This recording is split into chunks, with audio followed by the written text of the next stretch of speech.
93. Faça o que quiseres, ele ser o touro da lei. No capítulo anterior, Peter, já doidão de cocaína, resolve levar Lou em um passeio romântico para Paris em seu hidroavião, mas por uma questão de imprudência se esquece de abastecer e é obrigado a um pouso forçado no meio do mar, onde são resgatados por um grupo de pescadores locais. Depois disso, resolveram pegar o primeiro trem de volta para Londres, e em 2 dias já estavam se casando em um cartório sujo.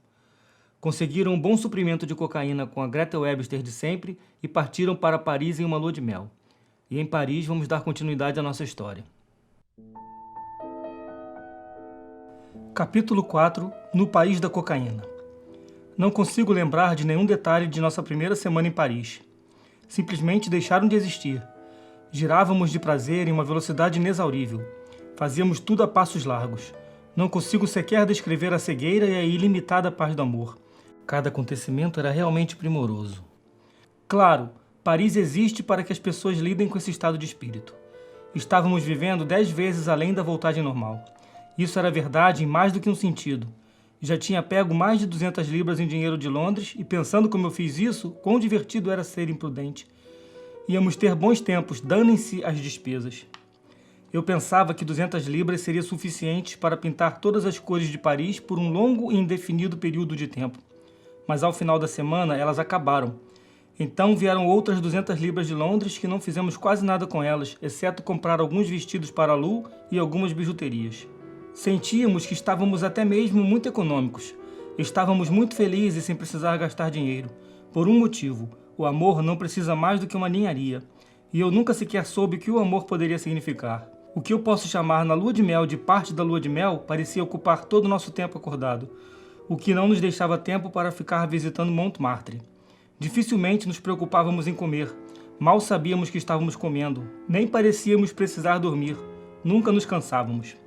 Ao primeiro sinal de fadiga, coloca-se a mão no bolso, uma cheirada que nos deu uma deliciosa e requintada sensação de perversidade. E de repente estávamos na 5ª marcha novamente. O único acontecimento digno de registro foi a chegada de uma carta e uma caixa enviada por Gretel Webster.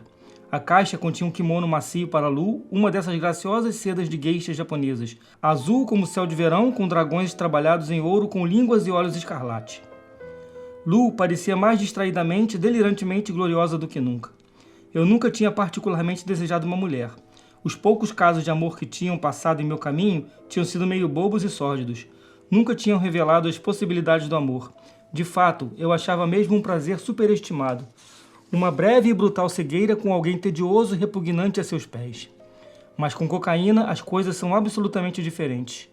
Quero enfatizar o fato de que a cocaína é na realidade um anestésico local. Essa é a atual explicação para seu funcionamento. Deixa-se de sentir o próprio corpo. Como todo mundo sabe, esse é o propósito com que é usado em cirurgias e tratamentos odontológicos. Pelo menos naquela época.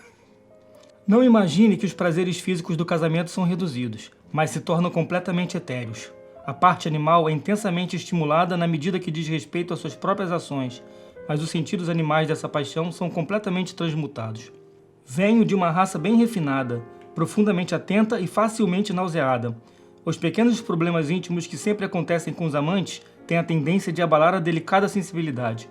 Mas isso não acontece quando a despensa está cheia de coca. Tudo é transmutado em uma serenidade espiritual, como se houvesse uma alquimia celestial. Há uma intensa consciência do corpo. Mas como os budistas nos dizem, o corpo é na realidade um instrumento de dor e desconforto. Todos temos uma intuição subconsciente de que é assim mesmo, mas isso é aniquilado pela cocaína. Deixe-me enfatizar mais uma vez a ausência de qualquer reação.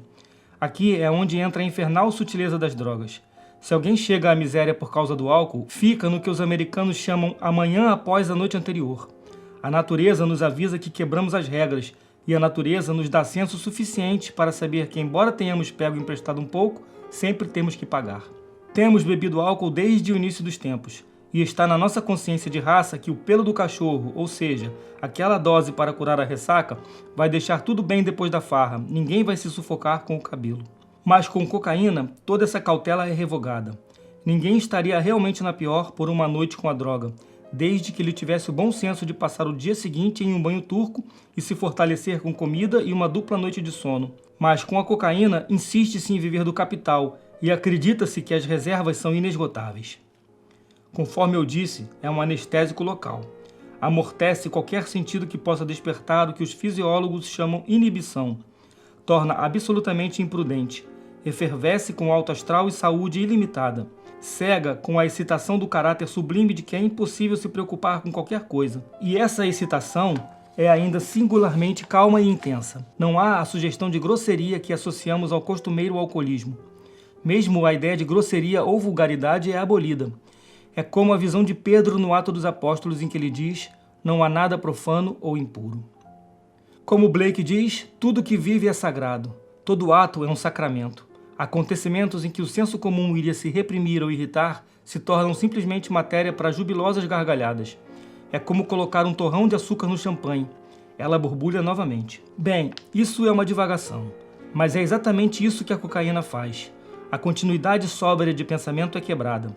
Sai pela tangente, uma fresca, feroz, fantástica tangente na menor desculpa. O senso de proporção se esvai, e apesar dos milhões de quilômetros que se desvia do caminho, nunca se perde o objetivo. Enquanto eu estou escrevendo isso, em nenhum momento perdi a visão do fato de que eu estava contando sobre a caixa e a carta de Gretel. Conhecemos uma garota em Paris, índia mestiça de pele vermelha, uma querida com o fascínio de um demônio e uma das histórias mais sujas jamais contada. Ela vivia a cocaína. Ela era uma garota mais ou menos sem instrução, e o jeito que ela colocou isso foi: estou em um grande encantador jardim carregando muitos pacotes e deixo cair um. Quando me abaixo para pegá-lo, deixo cair outro, e todo o tempo continuo caminhando pelo jardim. Então esta é a carta de Gretel. Abre aspas. Minha querida Lu, não pude te dizer no outro dia o quanto estava encantada em vê-la, minha lady, e o quão esplêndido é o homem que escolheu para ser seu marido. Não a culpo por se casar com tanta pressa, mas por outro lado, você não deve culpar seus amigos por não serem profetas.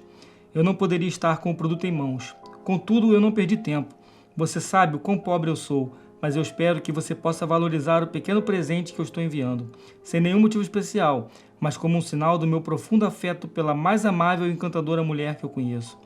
Uma palavra em seus ouvidos, minha querida Lu. O que está dentro é às vezes melhor do que está fora. Com a mais amável consideração e desejo de muitas felicidades ao querido Sr. Peter e a você. Eu espero que saiba que estou sempre aqui para qualquer coisa. Sua sempre devotada Gretel. Fecha aspas. Lu empurrou a carta para mim pela mesa. Por alguma razão ou não, eu estava irritado.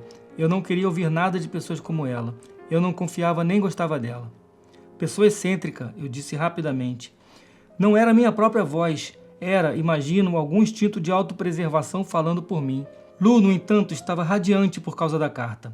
Eu queria poder dar uma ideia da brilhante qualidade de tudo que ela disse e fez. Seus olhos brilhavam, sua boca cantava, suas bochechas se iluminavam como botões de flor desabrochados na primavera. Ela era o próprio espírito da cocaína encarnado, cocaína nascida na carne. Sua simples existência fazia o universo infinitamente excitante. Digam se quiserem que ela estava possuída pelo demônio. Qualquer cidadão de bem, assim chamado, estaria chocado e assustado com a aparência dela. Ela aparentava Sirena, a vampira, Melusine, a perigosa e deliciosa demônia que os covardes inventaram para explicar sua falta de coragem. Nada mais poderia mudar o seu astral além do jantar que iríamos preparar naquele quarto. Assim, ela poderia vestir seu novo kimono e dançar para mim. Comemos caviar cinza, colherada a colherada. Quem se importa se ele vale 3 vezes seu peso em ouro? Nem adianta me chamar de extravagante. Se quiser culpar alguém, culpe o Kaiser. Ele começou todo o rebuliço. E quando eu quero me sentir como se comesse caviar, eu vou comer caviar. Devoramos tudo. É bem tolo pensar que essas coisas importam.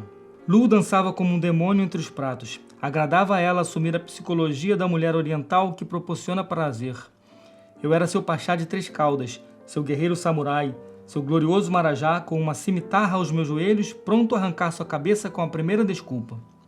Ela era uma Uled Nail de queixo e bochecha tatuados, com as sobrancelhas pintadas com antimônio e lábios manchados de vermelho. Eu era o mascarado Tuareg, o salteador do deserto que a capturou. Ela interpretava milhares de loucos e extraordinários papéis. Eu tinha muito pouca imaginação. Meu cérebro é completamente analítico, mas eu me divertia interpretando papéis criados para mim.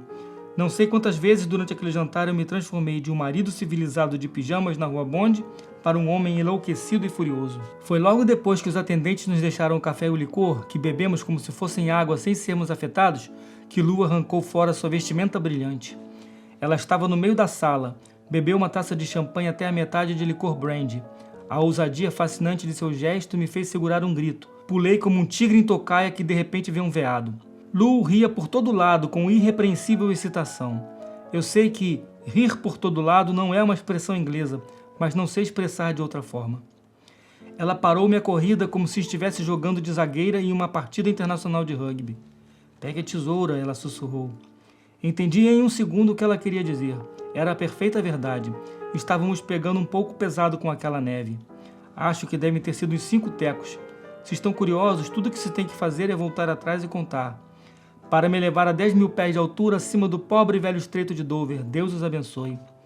Mas isso estava fazendo sentido, como o valor dos pregos de ferradura que meu pai costumava achar engraçado quando eu era criança. Sabem o que eu quero dizer? O princípio martingale e todo esse tipo de coisas. Nós certamente estávamos devastando a neve. 5 tecos nem era muito para nossas jovens vidas depois de 15 dias. Gwendoline Otter diz: coração de meu coração, nesse tão lívido luar, por que até a noite de amanhã devemos então esperar? E esse é bem o mesmo espírito. Coração de meu coração, saia logo dessa chuva fina, venha comigo cheirar mais um pouco de cocaína. Eu sei, não considero quando se trata de poesia e a ilustre autora do poema pode se dar ao luxo de sorrir, mesmo que seja o sorriso da sociedade, e pisar em silêncio sobre meus restos mortais. Mas eu realmente peguei o espírito da coisa. Sempre continue até ter que parar. Velho amigo, vem comigo mais uma vez cheirar. Não, isso é indigno. Continue até dos limites passar, seria muito melhor. Mas digno e patriótico, expressa a ideia muito melhor. E se você não gostar, pode reclamar em outro lugar. Não vou admitir que éramos imprudentes. Tínhamos recursos substanciais em nosso domínio. Não tinha nada de empresa de fachada sobre nós. Todos vocês sabem perfeitamente o quão difícil é guardar fósforos. Coisas perfeitamente triviais, fósforos. Sempre os usamos, sempre fácil repô-los. Não importa se, por surpresa, alguém encontra sua caixa vazia. E não admito, nem por um momento, que demonstrei alguma falta de proporção no assunto. Agora não use aquele voo ao luar para Paris contra mim. Admito que estava sem combustível, mas todo mundo sabe que as preocupações com o primeiro romance são responsáveis por causar uma temporária perturbação nas atividades comuns.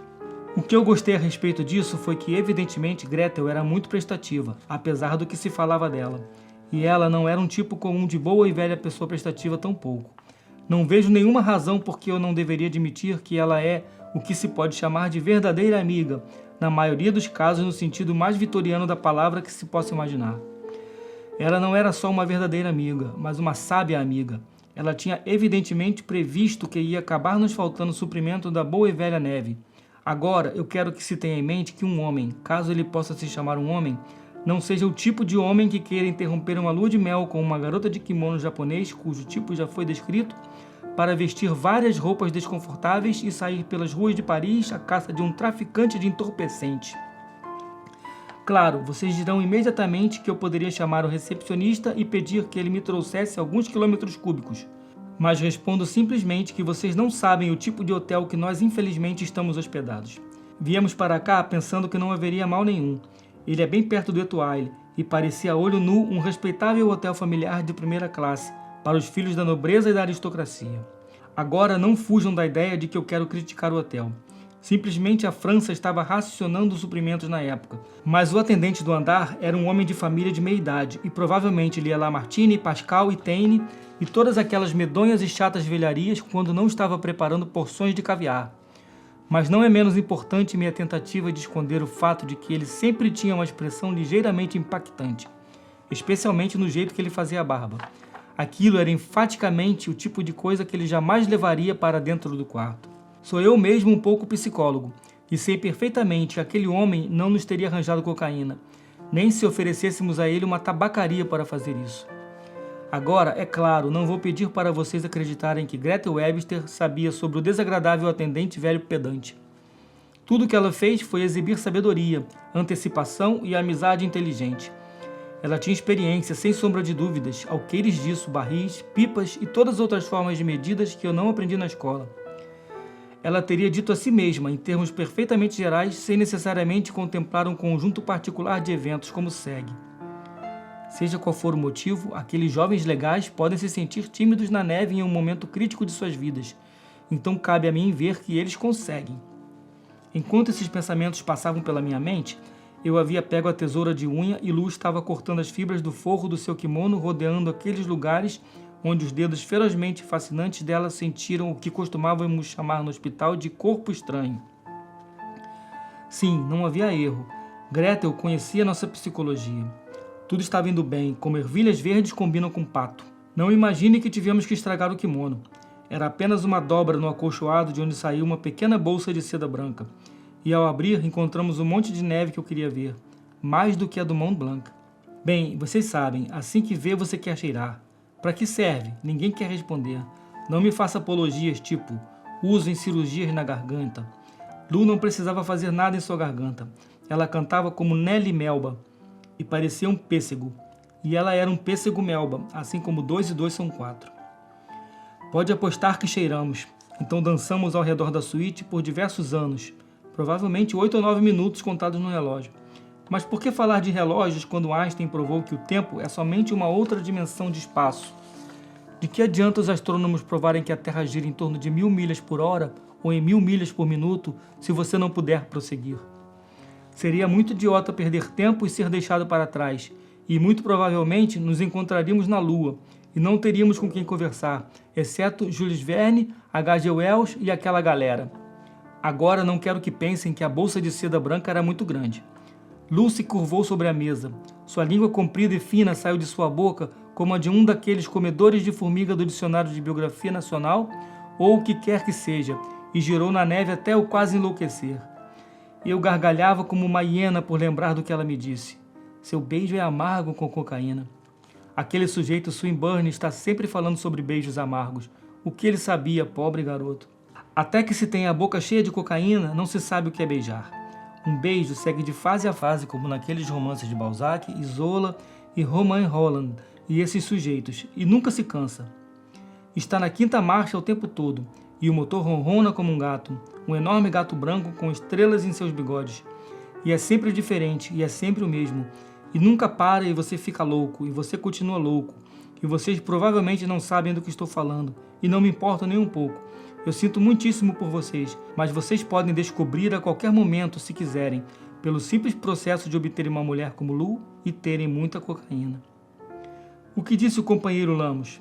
Apunhale meu cérebro com um sorriso demoníaco, mergulhe-me em conhaque, amor e cocaína.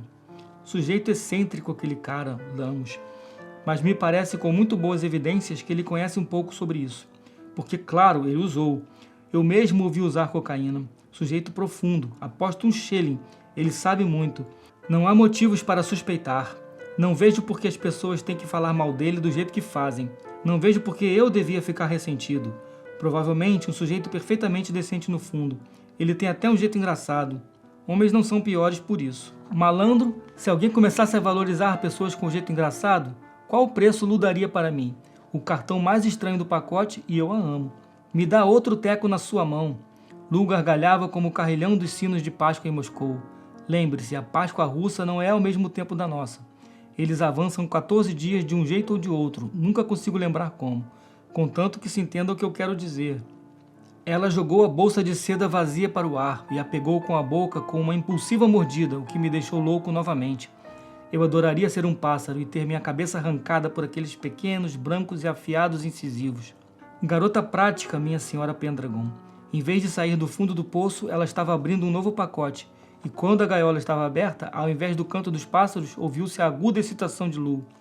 Olhe só, Coque, isso não é neve. Devo explicar que ela me chamou de Coque, em alusão ao fato de meu nome ser Peter, como na história de Gordon Stables.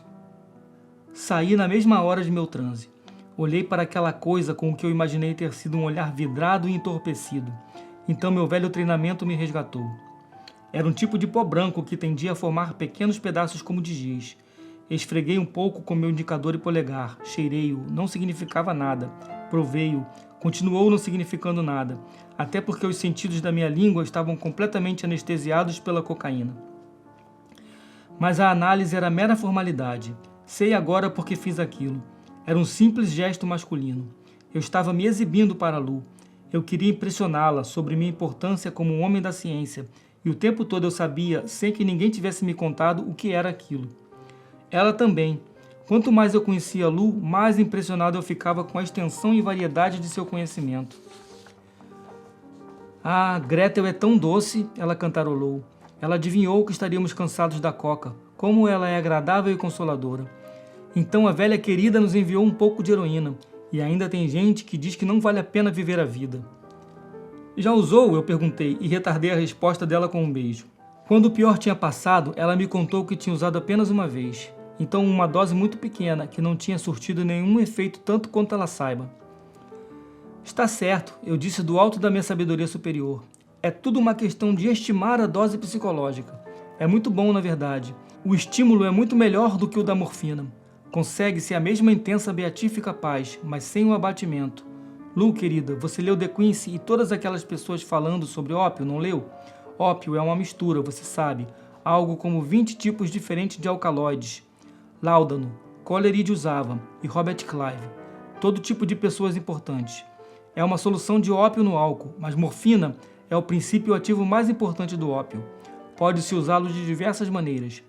Injeção dá os melhores resultados, mas é bem incômodo e ainda há o risco de contaminação. Tem que se precaver sempre contra a septicemia. Ela estimula a imaginação de formas maravilhosas, tira todas as dores e preocupações como magia, mas no mesmo instante que se tem as mais maravilhosas ideias, quando se cria os palácios dourados do que vai ser feito, surge ao mesmo tempo o sentimento de que nada vale realmente a pena fazer. E isso em si dá a sensação de maravilhosa superioridade sobre tudo mais no mundo. E então, do ponto de vista objetivo, não dá em nada. Mas a heroína faz tudo o que a morfina faz. É um derivado da morfina, você sabe. Diacetilmorfina é seu nome técnico. Ao invés de mergulhar em uma inércia filosófica, torna-se muito entusiasmado em executar as ideias. Eu mesmo nunca usei, suponho que a hora deva ser agora. Vi-me como um pavão altivo e envaidecido. Lu, com a boca meio aberta, estava me encarando fascinada com seus olhos imensos, as pupilas dilatadas pela cocaína. Eu era o pássaro macho que se exibia para a companheira. Eu desejava que ela me venerasse pelas minhas gotas de sabedoria, os fragmentos que eu tinha resgatado da minha educação abandonada. Lu sempre era prática, e ela sempre tinha algo de sacerdotisa em tudo que fazia. Havia uma certa solenidade no jeito em que ela pegava a heroína na lâmina da faca e a colocava nas costas de sua mão. Meu cavaleiro, ela disse com seus olhos brilhando, sua dama lhe arma para a batalha. E ela estendeu o punho em direção a minhas narinas. Eu inspirei a heroína com um tipo de reverência ritualística. Nem imagino de onde veio esse instinto. Seria o brilho da cocaína que nos excita a tomá-la avidamente e o embotamento da heroína que faz parecer uma coisa mais séria? Senti que eu estava passando por uma cerimônia muito importante. Quando terminei, Lu separou uma dose para ela. Ela a tomou com uma profunda e grave atenção. Lembrei-me da maneira com que o meu velho professor na UCH veio examinar um novo caso. Um caso misterioso, mas evidentemente crítico. A excitação da cocaína de alguma forma se solidificou. Nossas mentes tinham parado de pensar. E ainda assim, sua suspensão era tão intensa quanto a movimentação de antes. Estávamos nos olhando olhos nos olhos com menos ardor do que antes. Mas de qualquer forma, era um tipo diferente de ardor. Era como se tivéssemos sido desprendidos da necessidade de existir no sentido usual da palavra. Nós dois estávamos imaginando quem éramos e o que iria acontecer. E ao mesmo tempo, tínhamos uma certeza positiva de que possivelmente nada poderia acontecer. Era o mais extraordinário sentimento, e ia um pouco mais além disso. Não creio que os maiores artistas do universo tenham capacidade de forjar o que sentíamos, e se eles pudessem, não conseguiriam descrever. Tento descrever a mim mesmo e sinto que não consigo muito bem. Pensando bem, o inglês é uma língua que tem suas limitações. Quando matemáticos e homens da ciência querem trocar informações, o inglês não é muito bom. Eles têm que inventar novas palavras, novos símbolos. Vejam as equações de Einstein. Conheci um homem que conheceu Charles Hinton, que descobriu a quarta dimensão. Sujeito muito brilhante ele era, mas Hinton pensava nos assuntos mais comuns, pelo menos 6 vezes mais de fato, e quando se tratava de se explicar a si mesmo, ele simplesmente não podia fazê-lo. Esse é o grande problema quando aparece um novo pensador. Todos lamentam que ninguém os entende e isso incomoda muito. E entendendo-os ou não, eles são perseguidos e os chamam de ateus, degenerados, pró-alemãos ou comunistas, ou qualquer que seja o termo favorito de insulto da época. Wells nos contou um pouco sobre isso em seu livro sobre gigantes, e também Bernard Shaw em seu De Volta a Matusalém. Não é culpa de ninguém em particular, mas aí está, e você não pode superar isso. E ali estava eu, um homem perfeitamente comum, com uma mente apenas mediana, se achando a última bolacha do pacote, sozinho no mercado. Pensava que tinha coisas perfeitamente formidáveis para dizer, mas não podia nem dizer a mim mesmo o que era. E lá estava do outro lado, Lu, e eu reconhecia apenas por compaixão que ela estava no mesmo cômodo. Não tínhamos necessidade de nos comunicar por palavras expressas. Entendíamos-nos perfeitamente, expressávamos-nos de fato na harmonia sutil dos olhares e gestos. O mundo tinha parado de repente. Estávamos sós no escuro da noite e no silêncio das coisas. Pertencíamos à eternidade de um modo indefinível, e esse silêncio infinito florescia inescrutavelmente em anuência. A heroína estava tomando conta de nós. Sentíamos-nos tomados por uma paz colossal, éramos mestres. Tínhamos brotado do nada para a existência do eu e do agora, existência que lentamente nos forçava à ação. Havia uma necessidade de expressão exigida por nossas próprias naturezas e após a primeira intensa interpenetração de nossas individualidades, alcançamos a resultante de todas as forças que nos compunham. Em um sentido, nossa felicidade era grande demais para suportar, e deslizamos imperceptivelmente para a aceitação de que os inefáveis mistérios deveriam ser expressos por meio de ações sacramentais. Mas isso tudo tomava lugar em um imenso distanciamento da realidade. Uma cadeia oculta de interpretação ligava a verdade com o fato óbvio do lugar comum de que este era um bom momento para ir até Montmartre e ali curtir a noite. Vestimos-nos para sair, imagino, com o mesmo tipo de sentimento que um recém-nomeado bispo experimenta pela primeira vez suas vestes. Mas nada disso teria sido percebido ou suspeitado por qualquer um que tivesse nos visto. Ríamos e cantávamos e alternávamos irrazoáveis nadas enquanto nos vestíamos. Enquanto descíamos as escadas, éramos como deuses descendo sobre a terra, incomensuravelmente além da mortalidade. Com a cocaína, percebíamos que as pessoas sorriam de modo estranho. Nosso entusiasmo era reparado. Ficávamos até mesmo um pouco aborrecidos porque as pessoas não iam no nosso ritmo. Mas isso era completamente diferente. O nosso senso de superioridade com relação à humanidade estava sempre presente. Éramos dignificados muito além do que qualquer palavra pudesse expressar. Nossas próprias vozes soavam distantes, muito longe. Estávamos perfeitamente convencidos de que o porteiro do hotel entendia que recebia ordens para pedir um táxi diretamente de Júpiter e Juno. Nunca duvidamos que o motorista sabia ser o cocheiro da carruagem do sol. Isso é uma coisa muito maravilhosa, eu disse para Lu enquanto passávamos pelo Arco do Triunfo. Não sei o que você quis dizer quando mencionou que a coisa não tinha surtido efeito contigo, porque você é perfeitamente linda. Pode apostar que eu sou, gargalhou Lu. A filha do rei é toda gloriosa em seu âmago. Suas vestimentas são forjadas a ouro. Ela entrega o rosto para ser beijado como um cometa é impulsionado pelo sol. Você não sabia que eu sou a filha do rei? Ela sorriu com tamanha sedução transcendente que algo em mim quase desmaiou de prazer. Aguenta aí, Coque, ela gorjeou. Está tudo certo. Você é isso e eu estou nisso, e eu sou sua esposinha. Eu podia ter rasgado o estofado do táxi. Eu me sentia um gigante. Gargantua era um pigmeu perto de mim. Eu sentia necessidade de esmagar tudo violentamente. E eu estava confuso com isso porque era a Lu que eu queria esmagar. E ao mesmo tempo, ela era a mais preciosa e delicada peça de porcelana que já veio da dinastia Ming ou de qualquer outra era bestial. A mais frágil e esquisita beleza. Tocá-la seria profaná-la. Tive uma repentina e repugnante sensação sobre a bestialidade do casamento. Não tinha ideia naquela época que essa repentina sensação de repulsa era devido a uma misteriosa premonição dos efeitos psicológicos da heroína em destruir o amor. Definitivamente, drogas estimulantes como álcool, haxixe e cocaína dão ar livre para o cupido. Seu efeito destrutivo sobre ele é simplesmente devido à reação. Alguém está devendo, por assim dizer, porque está fugindo do policial.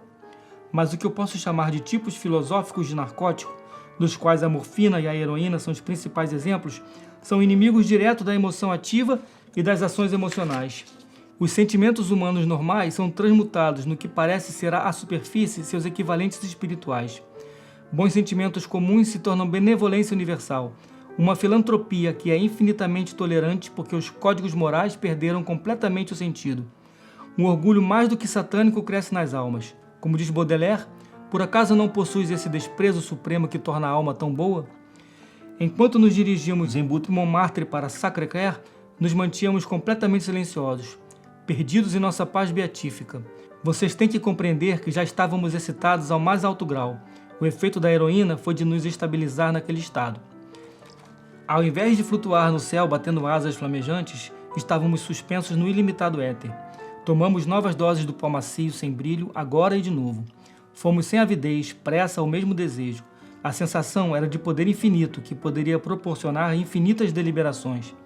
O próprio desejo tinha sido suprimido. Estávamos indo para qualquer lugar simplesmente porque era nossa natureza fazer isso. Nossa beatitude crescia a cada momento. Com a cocaína, torna-se mestre de tudo e tudo importa intensamente. Com a heroína, os sentimentos de maestria crescem a tal ponto que nada realmente importa.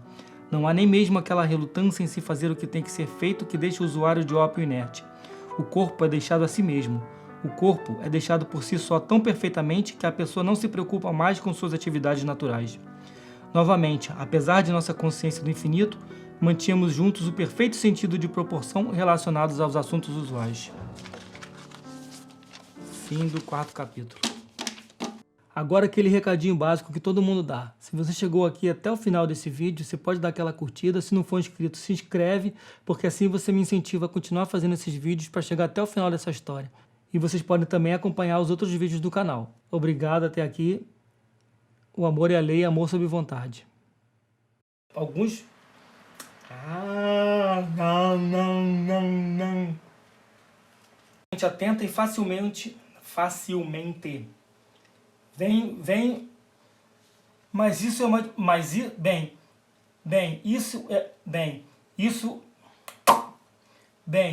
Isso é uma divagação. Assim ela poderia vestir seu novo que não... Expressávamos